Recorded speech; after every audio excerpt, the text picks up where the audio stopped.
O fato que me inspirou a fazer essa homenagem para Innistrad, na verdade, aconteceu quando eu estava jogando a edição Adventures in the Forgotten Realms.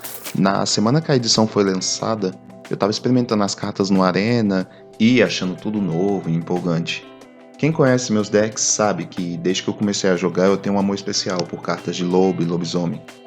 E foi por isso que o primeiro deck que eu montei com a nova edição foi um deck Brawl de Varys, que põe o lobinho, né, quando completa uma dungeon. E foi durante uma partida com esse deck que eu fui pego de surpresa. E o que me surpreendeu foi um som, um dos efeitos sonoros novos.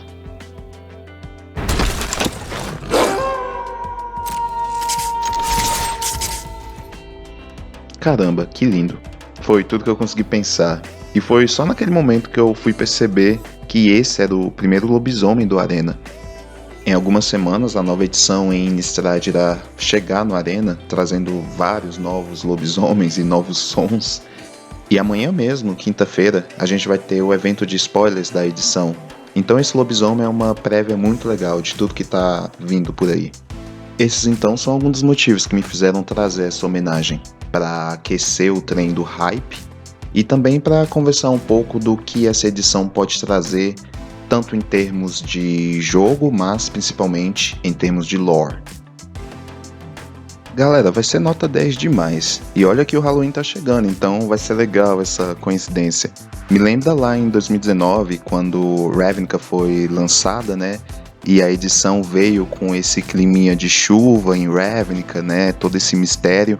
E aqui onde eu moro tava chovendo também. Chega as cartas ficavam úmidas quando a gente ia pra loja jogar Brawl. Então é bem da hora quando rola essa conversa entre a edição e o que tá acontecendo no mundo real. E olha que eu nem sou um fã de nascença de lobisomem assim. O lobisomem do folclore brasileiro sempre foi divertido, mas só isso pra mim.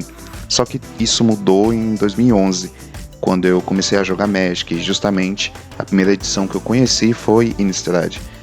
Por isso, toda essa minha empolgação com a chegada das edições Midnight Hunt e Crimson Vow. Innistrad, nos dias de hoje, tem um peso tão grande quanto Zendikar.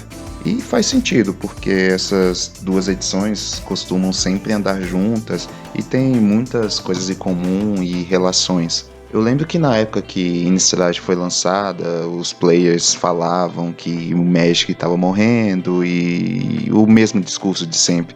10 anos depois, aqui estamos nós. Essa edição foi tão bem aceita e se tornou a base para tantos formatos e acontecimentos cruciais para a história, né, dos personagens, que a gente agora já retornou para ela o mesmo número de vezes que a gente retornou para Ravnica. O que será que vai acontecer dessa vez, né? Tantas possibilidades. Com as cartas que foram spoiladas há algumas semanas atrás, a gente já dá para ter algumas ideias. Então, vamos agora comentar uma por uma e ter uma ideia geral das cartas que vão vir amanhã, dos seus efeitos, né? E dos acontecimentos que suas artes e flavor texts vão estar falando. Com a ajuda do site Mythic Spoiler e também da página Reborn Spoiler, fica fácil não perder nenhum dos spoilers que foram lançados da edição. Falando nisso, segue a minha página lá no Instagram, AmorMTG, e também siga aqui o canal caso você ainda não esteja inscrito ou inscrita, e dê uma olhada nos meus outros vídeos. Eu também vou estar deixando aí na descrição do vídeo alguns outros links úteis, por exemplo, uma entrevista que eu dei para uma revista eletrônica falando sobre Magic e onde eu quero chegar com esse projeto. Então, bora lá? Quando as cartas saíram, né, os primeiros spoilers, eu fiquei confuso, igual todo mundo, né, tentando se situar, tentando entender assim por cima o que tá acontecendo em Innistrad dessa vez. Hoje acho que eu já consigo chutar melhor o que tá vindo por aí. Na minha opinião, o que vai acontecer nessa edição vai ser algo mais tribal, mais pagão.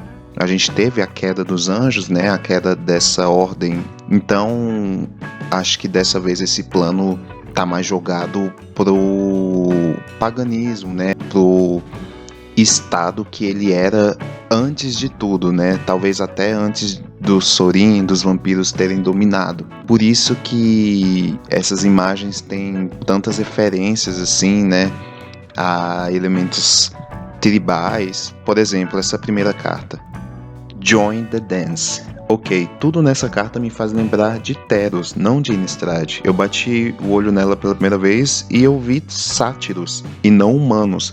E eu achei isso muito legal. Isso já mostra o quanto que o plano tá desconstruído.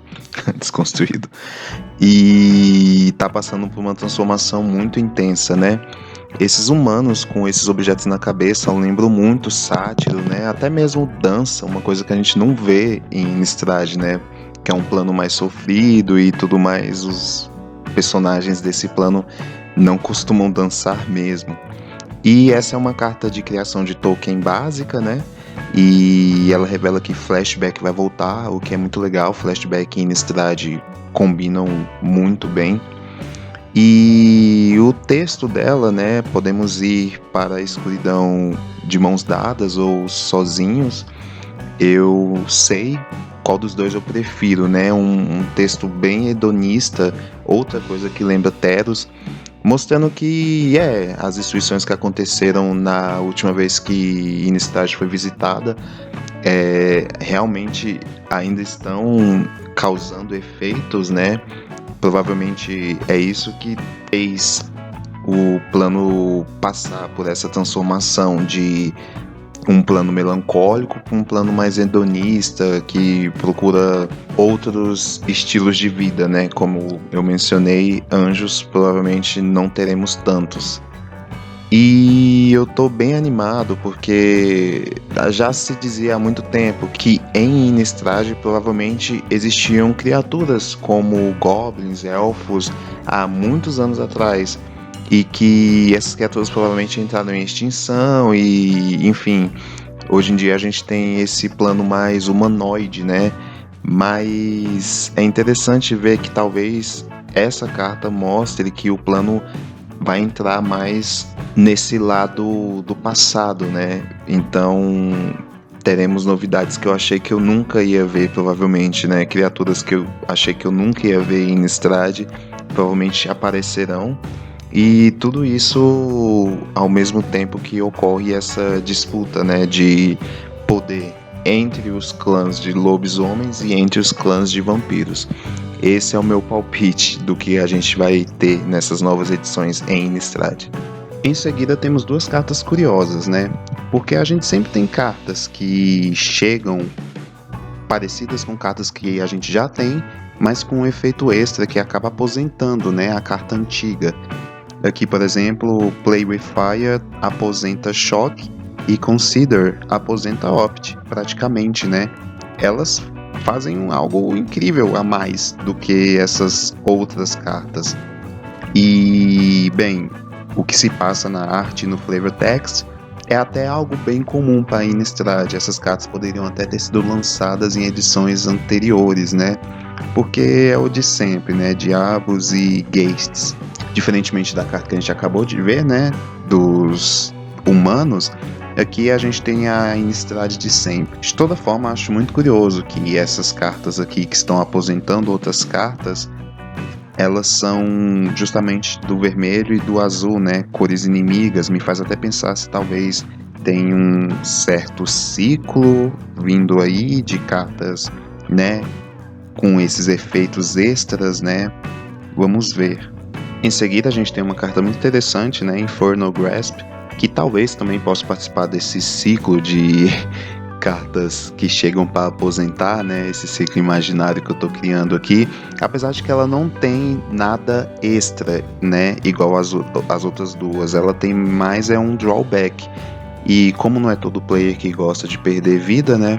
Pode ser que ela não substitua, mas é uma carta que vai ser realmente usada por muita gente. Mas ela tem algumas informações na arte e no flavor que me fazem imaginar bastante coisas, né?